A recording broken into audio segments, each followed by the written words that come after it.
ఒకసారి ఊహించుకోండి, భారతదేశాన్ని మొత్తం ఏకం చేసిన ఒక చక్రవర్తి. ఆయన పేరు మన చరిత్ర పుస్తకాల్లో ఎక్కడా కనపడదు. వినడానికే విచిత్రంగా ఉంది కదా, కానీ ఇది నిజం కావచ్చు. ఈరోజు మనం సరిగ్గా అలాంటి ఒక మిస్టరీ గురించే మాట్లాడుకోబోతున్నాం. ఆయనే సమ్రాట్ విక్రమాదిత్య, చరిత్ర మర్చిపోయిన ఒక చక్రవర్తి కథ. అవును, అసలు ప్రశ్న ఇక్కడే మొదలవుతుంది. అంత గొప్ప చక్రవర్తి చరిత్రలో లేకుండా ఎలా పోయాడు? అసలు విక్రమాదిత్య అనే ఒక వ్యక్తి నిజంగా ఉన్నాడా లేడా అని కూడా కొందరు చరిత్రకారులు ఎందుకు వాదిస్తున్నారు? ఈ చిక్కుముడిని విప్పాలంటే మనం కాస్త లోతుగా వెళ్లాల్సిందే.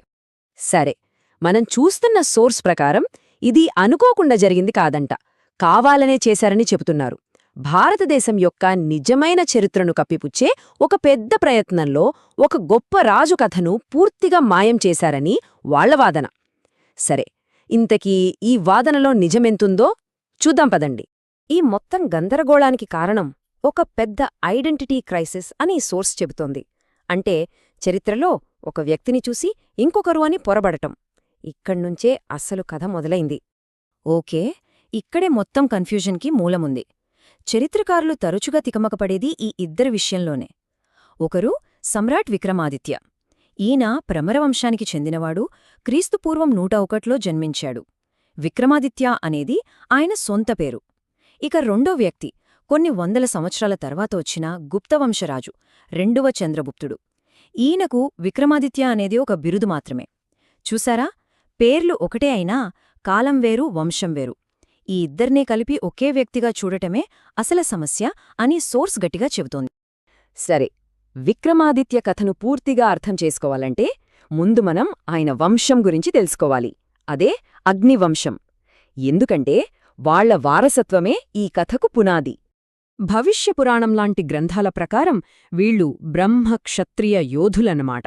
వాళ్లకు ఉన్నది ఒకే ఒక్క లక్ష్యం: బయటినుంచి వచ్చే దండయాత్రల నుండి వైదిక ధర్మాన్ని, మన సంస్కృతిని కాపాడాలి. దానికోసం వాళ్ళు అబో పర్వతం మీద అగ్ని ముందు ఒక పవిత్రమైన ప్రమాణం చేశారట. అందుకే వాళ్ల వంశానికి అగ్నివంశమని పేరొచ్చింది. ఇదేదో 1-2 రోజుల్లో ముగిసిన యుద్ధం కాదు. ఇది తరతరాలుగా సాగిన ఒక పెద్ద పోరాటం.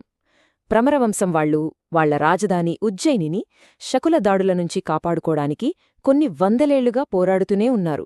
గంధర్వసేన అనే రాజు ఏకంగా 30 ఏళ్లపాటు శకులను అడ్డుకున్నాడు. కాని క్రీస్తుపూర్వం 101లో పరిస్థితి ఒక్కసారిగా తలకిందులైంది. ఆయన కొడుకు, ఆ తర్వాత రాజు కావాల్సిన శంకుడు యుద్ధంలో చనిపోయాడు. ఇంకేముంది, ఆ వంశం మొత్తం ఒక పెద్ద సంక్షోభంలో పడిపోయింది. ఒక్కసారి ఆలోచించండి, వారసుడు చనిపోయాడు, శత్రువులు రాజ్యంలోకి దూసుకొస్తున్నారు.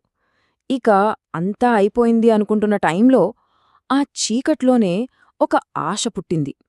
ఎప్పట్నుంచో ఉన్న ఒక ప్రవచనం నిజమయ్యే సమయం దగ్గరపడింది. ఈ సోర్స్ ప్రకారం భవిష్యపురాణంలో ఈ ప్రవచనం చాలా స్పష్టంగా ఉందట. సరిగ్గా కలియుగం 3000వ సంవత్సరంలో, అంటే క్రీస్తుపూర్వం 10,001లో శివుడి ఆజ్ఞతో ఒక గొప్ప వీరుడు పుడతాడని, అతను వచ్చి శకులను నాశనం చేసి మళ్లీ ధర్మాన్ని నిలబెడతాడని అందులో ముందే రాసి ఉందట. చూడండి, ఇది ఎంత నాటకీయంగా ఉందో. ఒక కొడుకు యుద్ధంలో చనిపోయిన అదే సంవత్సరంలో 62 ఏళ్ల వయసున్న ఆ తండ్రికి ఇంకో కొడుకు పుట్టాడు. ఆ వంశం మొత్తం కష్టాల్లో ఉన్నప్పుడు పుట్టిన ఆ పిల్లాడే విక్రమాదిత్యుడు. ఆయన పుట్టుక ఒక పెద్ద విషాదం మధ్యలో వెలిగిన చిన్న దీపంలాంటిది. సరే, చిన్నతనమంతా అడవుల్లో అజ్ఞాతంలో గడిపిన ఆ కుర్రాడు తిరిగి వచ్చి మొత్తం చరిత్రనే ఎలా మార్చేశాడో, ఒక సాధారణ యువకుడి నుంచి చక్రవర్తిగా ఆయన ప్రయాణం ఎలా సాగిందో ఇప్పుడు చూద్దాం. జస్ట్ 17 ఏళ్ళు. ఆలోచించండి, ఆ వయసులో ఒక సైన్యాన్ని తయారు చేసుకుని కొన్ని వందల ఏళ్లుగా తమ రాజ్యాన్ని పట్టిపీడిస్తున్న శకులను పూర్తిగా తుడిచిపెట్టేశాడు. అందుకే ఆయనకు శకారి అనే పేరు వచ్చింది. అంటే శకులను నాశనం చేసినవాడని అర్థం. ఇది మామూలు విజయం కాదు, అసాధారణమైనది. ఆ తర్వాత 2 ఏళ్లకే, అంటే 19 ఏళ్ల వయసులో ఉజ్జయినికి చక్రవర్తి అయ్యాడు. కాని ఇది కేవలం గెలుపు సంబరం కాదు. అప్పటికే దేశంలో సరైన నాయకుడు లేడు, అంతా గందరగోళం. అలా ముక్కలైపోయిన దేశాన్ని మళ్లీ ఒక్కటి చేయడానికి విక్రమాదిత్యుడ ముందుకు రావడం ఆ టైంలో చాలా అవసరం అని ఈ సోర్స్ చెప్తోంది. ఆయన రాజు అయ్యేనాటికి పరిస్థితి ఎలా ఉందంటే, దేశంలో బలమైన రాజ్యమనేది లేదు. ఎక్కడ చూసినా రాజకీయ అస్థిరత, కుట్రలు, ఇలా ముక్కలైపోయిన దేశాన్ని మళ్లీ ఒకటిగా కలపాల్సిన పెద్ద బాధ్యత ఆ 19 కుర్రాడి భుజాల మీద పడింది.